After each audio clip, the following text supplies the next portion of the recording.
سب سے پہلے ہم خواتین کے حقوق کی بات کریں گے اور مرد کے فرائض کی بات کریں گے۔ قرآن مجید میں اللہ تعالیٰ فرماتے ہیں وَعَاشِرُوهُنَّ بِالْمَعْرُوفِ، مردوں کو خطاب کر کے فرمایا کہ عورتوں کے ساتھ بھلے طریقے سے زندگی بسر کرو، معروف طریقے سے زندگی بسر کرو، عمدہ طریقے سے زندگی بسر کرو۔ حجۃ الوداع کے موقع پر نبی صلی اللہ علیہ وسلم نے خطبہ دیتے ہوئے فرمایا کہ یاد رکھو کہ تم پر تمہاری بیویوں کے کچھ حقوق ہیں اور تمہارے کچھ حقوق ان پر ہیں۔ وہ تمہارے پاس قیدیوں کی طرح، یعنی ایک عورت جب اپنے گھر بار کو، اپنے والدین کو، اپنے رشتہ داروں کو چھوڑ کر شادی کے بعد شوہر کے گھر میں آ جاتی ہے تو وہ ایک طرح سے شوہر پر ڈیپینڈنٹ ہوتی ہے اور شوہر کی ذمہ داری میں ہوتی ہے۔ تو شوہر کو یہ تعلیم دی گئی کہ وہ اس کے ساتھ احسان کا معاملہ کرے، اور اس میں سب سے پہلی ذمہ داری جو شوہر پر آتی ہے وہ یہ ہے کہ بیوی پر خرچ کرے، بیوی کے نان نفقے کا ذمہ دار ہو۔ اللہ تعالیٰ نے مرد کو قوام بنایا اور اس کی بنیادی وجہ بھی یہ بتائی کہ وہ بیوی پر خرچ کرتا ہے۔ قرآن پاک میں سورۃ النساء میں اللہ تعالیٰ فرماتے ہیں الرجال قوامون علی النساء بما فضل اللہ بہ بعضهم علی بعض وبما انفقوا من اموالهم فالصالحات قانتات حافظات للغیب بما حفظ اللہ، کہ مرد عورتوں پر قوام ہیں، یعنی ان کے ذمہ دار ہیں۔ کیوں؟ اس لیے کہ اللہ نے بعض کو بعض پر فضیلت دی، اور اس وجہ سے کہ وہ اپنے مالوں میں سے خرچ کرتے ہیں۔ تو شوہر پر جو پہلی ذمہ داری ہے وہ یہ کہ بیوی کی ضروریات کو پورا کرے اور خوش دلی کے ساتھ کرے۔ حدیث میں آتا ہے، معاویہ کہتے ہیں کہ میں نے عرض کیا یا رسول اللہ صلی اللہ علیہ وسلم، ہم پر اپنی بیوی کا کیا حق بنتا ہے؟ آپ نے فرمایا جب تم کھاؤ اسے کھلاؤ، جب تم پہنو یا کماؤ تو اسے بھی پہناؤ، یعنی کھانا پینا لباس اس کی ذمہ داری ہے۔ پھر اسی طرح عبداللہ بن عمرو رضی اللہ عنہ کہتے ہیں، اور یہ صحیح مسلم کی حدیث ہے، کہ رسول اللہ صلی اللہ علیہ وسلم نے فرمایا آدمی کو ہلاک کرنے کے لیے اتنا ہی گناہ کافی ہے کہ جس کا خرچ اس کے ذمہ ہے اسے خرچ نہ دے، یعنی اس کے بارے میں اس سے پوچھ بھی ہوگی مرد سے، اور یہ اس کے لیے نقصان دہ ہے اگر وہ اپنی اس ذمہ داری کو پورا نہیں کرتا۔ صحیح ترغیب و ترہیب کی ایک حدیث میں آتا ہے، معاذ رضی اللہ عنہ سے روایت ہے کہ رسول اللہ صلی اللہ علیہ وسلم نے مجھے وصیت کی، یعنی تاکید کی کہ اپنی استطاعت کے مطابق اپنے اہل و عیال پر خرچ کرو، یعنی جتنا تم کر سکتے ہو۔ ظاہر ہے جس کے پاس زیادہ ہوگا وہ زیادہ دے گا، اور جس کے پاس کم ہے وہ کم دے گا، لیکن بہرحال اسے یہ ذمہ داری پوری کرنی ہے۔ آپ صلی اللہ علیہ وسلم نے اس کے علاوہ جو شوہروں کو تاکید کی ہے وہ ہے اپنے گھر والوں کے لیے اور خصوصاً بیوی کے لیے سب سے بہترین سلوک کی۔ حضرت عائشہ کہتی ہیں کہ نبی صلی اللہ علیہ وسلم نے فرمایا خیرکم خیرکم لأہلہ وأنا خیرکم لأہلی، تم میں سے بہترین شخص وہ ہے جو اپنے اہل و عیال کے لیے سب سے اچھا ہو،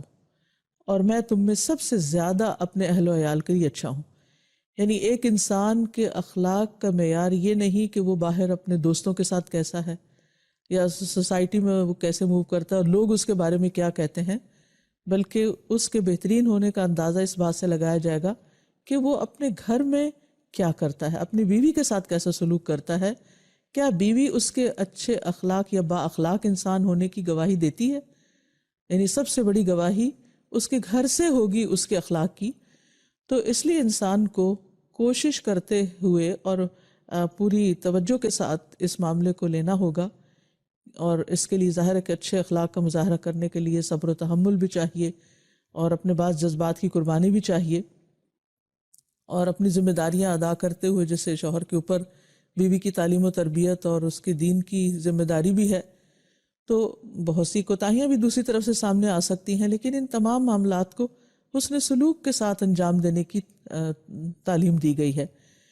اور اس کے لیے نبی صلی اللہ علیہ وسلم نے فرمایا، اور صحیح مسلم کی یہ روایت بھی ہے کہ کوئی مومن کسی مومن عورت سے بغض نہ رکھے، یعنی اپنی بیوی کے ساتھ بغض نہ رکھے، اس کے لیے دل میں کوئی گرجز نہ رکھے۔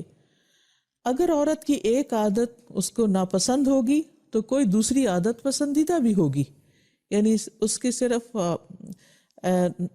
نیگیٹو پہلوؤں پہ یا اس کی منفی عادات اور بری عادات پر ہی نظر نہ رکھے یا کمزوریوں پر ہی توجہ نہ رکھے بلکہ یہ بھی دیکھے کہ وہ اس کے اندر اچھائیاں کیسی ہیں یا اس کے اندر خوبیاں کون سی ہیں۔ آپ صلی اللہ علیہ وسلم نے فرمایا، اور یہ سنن ترمذی کی روایت ہے، کہ ایمان کے لحاظ سے کامل مومن وہ ہیں جو اخلاق میں سب سے اچھے ہیں، اور تم میں سے سب سے بہتر وہ ہے جو اپنی بیویوں کے لیے بہتر ہو، یعنی اس کا اخلاق اس کے لیے زیادہ اچھا ہو۔ نبی صلی اللہ علیہ وسلم کے بارے میں آتا ہے کہ آپ صلی اللہ علیہ وسلم نے کسی خادم یا عورت کو کبھی بھی نہیں مارا۔ تو اس لیے مرد کے اوپر یہ ذمہ داری عائد ہوتی ہے کہ وہ تعلیم و تربیت میں یا کچھ چیزوں کی گھر میں اصلاح کرنے کے دوران صبر و تحمل سے کام لے، مار پٹائی سے نہیں، غصے سے نہیں، اور یعنی بیوی کے لیے وہ ایک ڈکٹیٹر کی طرح نہ ہو بلکہ ایک ہمدرد اور مہربان ساتھی کی طرح ہو، جو کہ اس کے بہت سے کام کاج میں یا اس کی ذمہ داریوں میں اس کا مددگار بھی ہو۔ حضرت اسود سے روایت ہے کہ انہوں نے حضرت عائشہ رضی اللہ تعالیٰ عنہا سے پوچھا کہ نبی صلی اللہ علیہ وسلم گھر میں کیا کیا کرتے تھے؟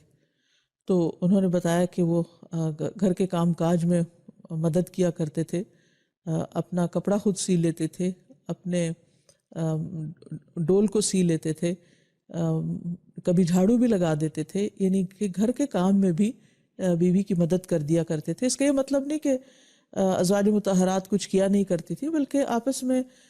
محبت اور ایک تعلق اور ایک کنسرن ظاہر کرنے کے لیے، ایک بانڈنگ ڈیولپ کرنے کے لیے جو ایک بہترین طریقہ ہو سکتا ہے وہ یہ کہ جب کوئی شخص اکیلا کسی کام میں لگا ہوا ہو تو دوسرا شخص اس کی مدد کرے، اور نبی صلی اللہ علیہ وسلم نے اس کی بہترین مثال قائم کی۔ نبی صلی اللہ علیہ وسلم نے فرمایا، ہر وہ بھلا کام جو تم اپنے گھر والوں کے ساتھ کرو وہ ان پر صدقہ ہے، یعنی بیوی کے کام کاج میں جو بھی مدد ہے وہ ایک طرح سے ثواب کا کام ہے۔ جیسے کہ نبی صلی اللہ علیہ وسلم اپنے گھر والوں کی خدمت میں ہوتے تھے، لیکن جب نماز کا وقت آتا تھا تو سب کچھ چھوڑ کر نماز کے لیے چلے جاتے تھے۔ پھر اسی طرح آپ صلی اللہ علیہ وسلم نے ایک موقع پر فرمایا، جب آدمی اپنی بیوی کو پانی پلاتا ہے تو اسے اجر دیا جاتا ہے۔ ارباز بن ساریہ کہتے ہیں کہ جب میں نے یہ بات سنی، یعنی یہ حدیث سنی، تو میں اٹھا اور اٹھ کر اپنی بیوی کو پانی پلایا، اور پھر اسے بھی یہ حدیث سنائی کہ نبی صلی اللہ علیہ وسلم نے یہ بات بتائی ہے۔ تو کیسی خوبصورت تعلیم تھی کہ جس سے ان خوبصورت رشتوں میں آپس میں محبت اور پیار پیدا ہوتا ہے۔ اسی طرح نبی صلی اللہ علیہ وسلم گھر میں جب کوئی کھانا آپ کو پیش کیا جاتا تھا تو اس میں عیب نہیں نکالتے تھے، اگر پسند ہوتا تو کھا لیتے ورنہ چھوڑ دیتے۔ آج ہم دیکھیں کہ کتنے ہی گھرانے ایسے ہیں جن میں لڑائی جھگڑا جو ہے وہ کھانے کی میز سے اٹھتا ہے، اور چھوٹی چھوٹی باتوں پر ایک دوسرے کے ساتھ بدسلوکی کی جاتی ہے۔ پھر اسی طرح یہ ہے کہ نبی صلی اللہ علیہ وسلم اپنی بیوی کی جائز فرمائشیں بھی پوری کر دیا کرتے تھے۔ حضرت عائشہ کے بارے میں آتا ہے کہ جب بھی وہ آپ سے کسی چیز کی فرمائش کرتی، کچھ مانگتی یا کوئی ضرورت ہوتی یا کسی چیز میں ان کی خواہش ہوتی تو وہ اس کو پورا کر دیتے۔ پھر اسی طرح مشکلات میں آپ ساتھ دیا کرتے تھے۔ جیسے ایک سفر میں حضرت عائشہ کا ہار کھو گیا تو آپ صلی اللہ علیہ وسلم نے ان کو کوئی ڈانٹ ڈپٹ نہیں کی، بلکہ اس کی تلاش کے لیے سارے قافلے کو روک لیا، اور سب لوگ آپ کے ساتھ وہاں رکے رہے اس دوران جب کہ آپ کا ہار تلاش ہو رہا تھا۔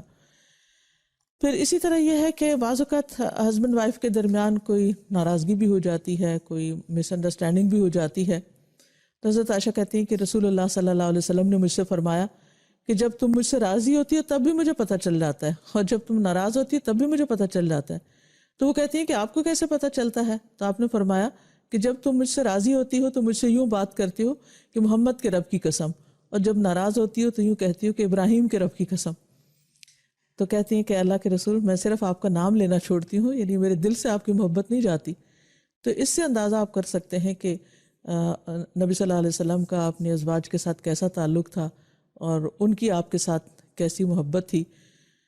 پھر ایک چیز یہ بھی ہے کہ بیوی کے والدین کو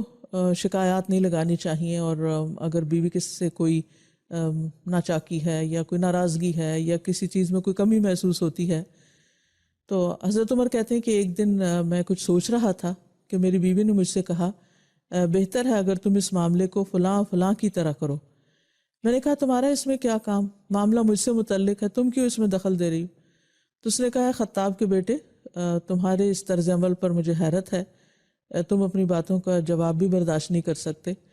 تمہاری بیٹی حفصہ تو رسول اللہ صلی اللہ علیہ وسلم کو بھی جواب دے دیتی ہے۔ تو ایک دن تو اس نے آپ کو غصہ بھی دلایا تھا۔ تو یہ سن کر وہ اٹھ کھڑے ہوئے اور اپنی چادر اوڑھ کر حضرت حفصہ کے گھر پہنچے اور فرمایا بیٹی کیا تم رسول اللہ صلی اللہ علیہ وسلم کی باتوں کا جواب دیتی ہو، یہاں تک کہ تم نے ان کو ناراض بھی کیا ہے؟ تو حضرت حفصہ کہتی ہیں کہ ہاں اللہ کی قسم ہم آپ کو کبھی جواب بھی دیتے ہیں۔ میں نے کہا جان لو میں تمہیں اللہ کی سزا اور اس کے رسول کی سزا کی ناراضگی سے ڈراتا ہوں، لیکن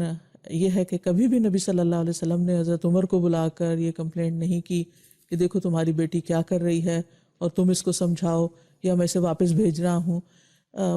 شوہر اور بیوی کا تعلق اتنا خوبصورت تعلق ہوتا ہے کہ قرآن مجید میں اس کو لباس سے تشبیہ دی گئی ہے، ہن لباس لکم وانتم لباس لہن، دونوں ایک دوسرے کا پردہ ہوتے ہیں، دونوں ایک دوسرے کی زینت ہوتے ہیں، دونوں ایک دوسرے کے لیے کمفرٹ کا باعث ہوتے ہیں، دونوں ایک دوسرے کے عیب چھپانے والے ہوتے ہیں۔ اور اس میں مرد چکے قوام ہے، ذمہ دار ہے، اس کو پہل کرنی چاہیے ان ذمہ داریوں کو ادا کرنے میں۔ پھر اسی طرح یہ ہے کہ اچھے تعلقات کے لیے شوہر کے لیے یہ بھی لازم ہے کہ صرف بیوی نہیں بلکہ بیوی کی سہیلیوں اور رشتہ داروں کے ساتھ بھی حسن سلوک کرے۔ حضرت خدیجہ کی بہن حالہ جو ہیں وہ ایک دفعہ نبی صلی اللہ علیہ وسلم کی خدمت میں آنے کی اجازت مانگتی ہیں، تو آپ کو حضرت خدیجہ کا اجازت مانگنا یاد آ گیا، تو اس وجہ سے آپ بہت خوش ہوئے اور کہا یا اللہ یہ تو حالہ ہے۔ اور اس پر حضرت عائشہ کہتی ہیں کہ مجھے بہت رشک آیا کہ کس طرح نبی صلی اللہ علیہ وسلم اپنی بیوی کو یاد کرتی ہیں جو اتنا عرصہ پہلے انتقال بھی کر چکی ہیں۔ آپ صلی اللہ علیہ وسلم جب کوئی چیز کوئی بکری وغیرہ ذبح کرتے یا کوئی چیز تقسیم کرتے تو حضرت خدیجہ کی سہیلیوں کو بھی بھجواتے۔ تو اس سے یہ پتہ چلتا ہے کہ اگر شوہر ایک قوام ہونے کی حیثیت سے اپنی بیوی کی ذاتی ضروریات، اس کی مالی ضروریات، اس کی جذباتی ضروریات کا خیال رکھے، اس کے رشتہ داروں کی کیئر کرے، تو گھریلو زندگی جو ہے وہ خوشگوار ہو سکتی ہے۔